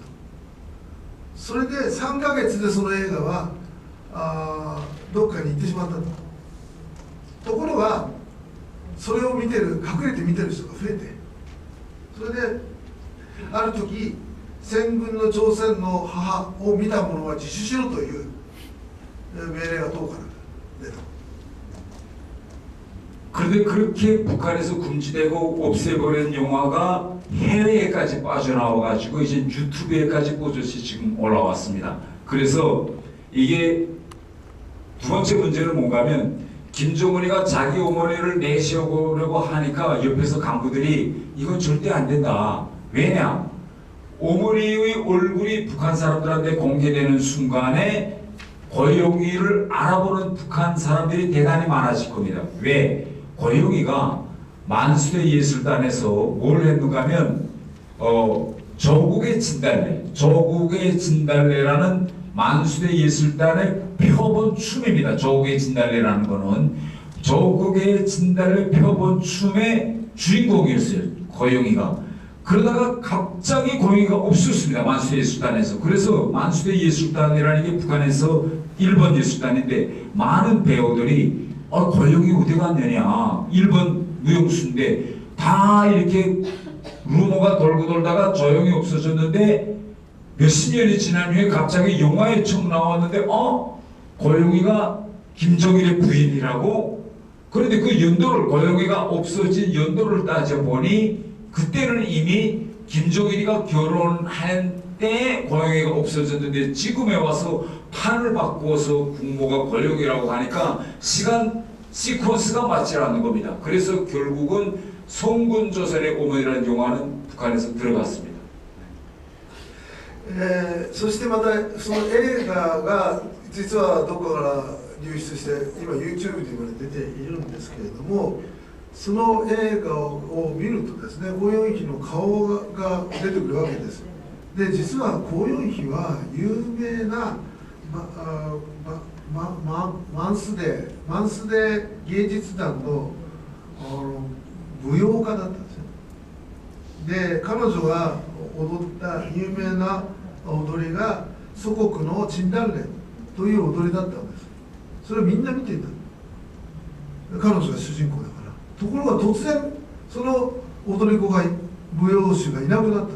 一体どうなったんだと噂が出ていて、それがなくなっていたのに、その顔を知られているから、その映画を見たら、あの人があの人だったのかと。しかし彼女がいなくなった時は金正日はもう結婚していたはずだというような噂が広がってしまうはずだからといって、この映画はやめにしましょうとなったと。 그래서 그 다음에 두 번째는 뭔가면 김정은은 자기가 이제 지도자로 된 다음에 뭐라고 했는가 하면 내가 백두혈통의 적장자다 이렇게 백두혈통론을 주장했습니다. 그런데 북한 주민들한테 자기가 적장자면 할아버지 김일성과 찍은 사진이 있어야 되잖아요. 손자인데 사진이 없는 거예요. 북한 주민들에게 보여줄 사진이. 왜 사진이 없느냐? 김일성은 죽을 때까지 김정은을 못 봤고 김정은은 김일성이 죽을 때까지 손자로서 김일성한테 한 번도 가보지 못했기 때문에 사진이 없습니다. 金正恩は自分のことをですね、白頭山の血統の敵視だというふうに言ったわけですね。後継ぎだというんですけども、しかしその白頭山の血統の初代金日成と金正恩が写ってる写真がないんです。1枚もないんです。金正日は公用機を隠していた、在日だということで、それで1枚も写真がない。 그래서 이제 방금 제기한 이제 질문인데, 그러면 김정은의 생모를 왜 지금 국모로 못 세우느냐? 이게 많은 사람들이 우문보였는데 이제는 북한 사람들이 무슨 문제가 있구나. 그리고 많은 사람들이 김정은의 생모는 째보고 그 다음에 이게 이상하다. 분명 김정일과 합법적인 결혼을 통해서 이룬 가정이 아니구나라는 걸 대단히 많은 사람들이 이제는 알기 시작했습니다. 첫 번째로. 두 번째로서는 납치 문제를 얼마나 많은 사람들이 알고 있느냐 이건데, 해외 나와서 이렇게 인터넷에 접해본 사람들 수가 지금 북한에서 계속 늘어나거든요. 핸드폰을 이제 다 쓰니까 해외에서는. 지난 시간 해외 나오면 북한 사람들이 핸드폰을 소지하지 못하게 했습니다. 그런데 지금은 모든 사람들이 다 핸드폰을 가지고 있어서 핸드폰을 써본 사람들은 이제는 납치 문제가 존재하고 여권과 매금이라는 이런 큰 문제가 존재한다는 걸 아는 사람들의 수가 지금 계속 늘어나고 있습니다. ですから今北朝鮮の住民の中では金正恩のお母さんはなんだかおかしいと、在日なのかと、そして正式の結婚ではないんじゃないかという話が広まってきている。で2番目の問題では拉致問題について北朝鮮の人がどのくらい知っているのかということですが、今海外に出ている北朝鮮の人間は昔はスマートフォンを使えなかったんですけど、今みんなスマートフォンを持っているのでインターネットを見ています。そうすると拉致問題がある、横田めぐみという人がいるということはみんな知っている。 마지막에 대북정보 유입 문제에 대해서 이야기하겠습니다. 원래 한국에서 문재인 정부가 들어서기 전까지는 한국에서 이제 단체들, 시민단체들, 교회들, 정부 이렇게 해가지고 북한에 USB를 통해서 외부로부터 정보 유입 활동이 대단히 활발하게 진행됐습니다. 그런데 문재인 정부가 들어서면서 이 모든 예산을 다 잘랐어요. 그러다가 윤석열 정부가 다시 들어서면서 이 모든 걸 다시 시작하다고 발동을 걸다가 지금 또 윤석열 정부가 무너지고 이재명 정부가 들어섰습니다. 근데 이재명 정부는 문재인 정부 때보다 한 발 더 나가서 전당도 금지시켰을 뿐만 아니라 대북 방송도 다 중단시켰어요 지금. 그 다음에 여기에 플러스 알파로 뭐냐, 트럼프 행정부에서 트럼프 대통령이 올라가가지고 VOA를 비롯해서 북한에 대한 대북 방송을 하던 미국 방송들에 대한 예산도 다 삭감했습니다. 그래서 지금 현 시점에서는 대북 정보 유입과 관련한 재정적인 원천이라든가 이런 게 지금 대폭 삭감된 이런 상황입니다. 더 나아가서 지금 한국 국내에서는 북한과의 관련해서 대북 정보를 유입해야 되고 이렇게 해야 된다고 이야기하면 이 문제를 놓고 한국 사회가 완전히 지금 둘로 갈라졌습니다. 이런 거 하면 안 된다라고 반대하는 사람들이 수가 대단히 많이 늘어났습니다. 특히 계엄 사태를 거치면서 이 무인기 침투, 이 무인기 전 정부에서 북한 정부 평양시에 들인 이 무인기 침투가 결국은 계엄을 합법화하기 위한 준비의 일환이었다. 이런 문제가 제기돼서 지금 특검까지 하거든요. 총조사가 검찰이 이렇게 되기 때문에 누구든지 북한의 대북 정보를 유입시켜야 된다라고 주장하면 이것도 무슨 어떻게 할 거 아니야 이래 돼서 모든 사람들이 지금 대북 정보 유입 문제와 관련해서 대단히 위축되어 있는 이런 저는 상황이라고 말씀드리겠습니다. 次にその北朝鮮に対しての情報流入問題、ですけれども、ムン・ジェイン政権以前は民間も教会や NGO そして政府もそれをやっていました。しかしムン・ジェイン政権になってそれがストップしました。ユン・ソギョル政権になってそれを戻そうという準備をしていたところ倒れてしまいました。でイ・ジェミョン政権になって、またビラを禁止することをやりました。それだけではなくて、実は国家情報院がやっていた対北ラジオを全部イ・ジェミョン政権は止めてしまいました。またアメリカのトランプ政権も予算を削減して、ボイス・オブ・アメリカや自由アジア放送などの放送の予算が切られて止まっています。そういう状況の中で、韓国社会の中で、北朝鮮に情報を入れなくちゃいけないという議論をするとですね、社会が真っ二つに割れていて、反対という人たちもいます。そしてその反対という人たちが今多くなってきています。その一つの理由は、ユン・ソギル政権が無人機を平壌の上空まで入れた。それが戒厳令の準備のためだった。北朝鮮が軍事的に緊張を高めて、それが戒厳令が必要だということのための準備に無人機を入れたということで、国会が特別検察を任命して、今内乱を捜査してるんですが、そのことも捜査の対象になっている。だから今北朝鮮に情報を入れようということについて大変みんな萎縮している状況です。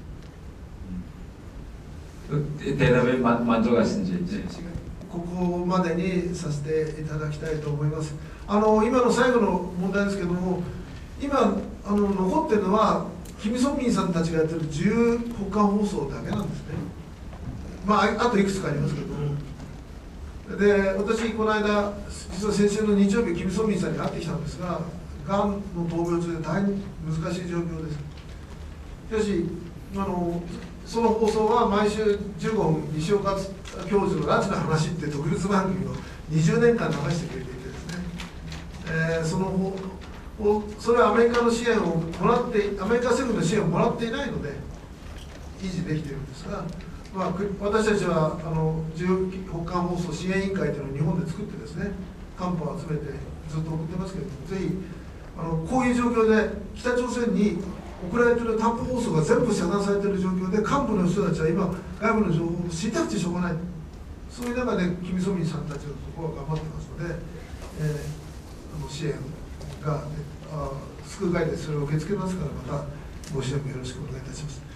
じゃあお二人の天王さんと奥様に拍手をして感謝しましょう。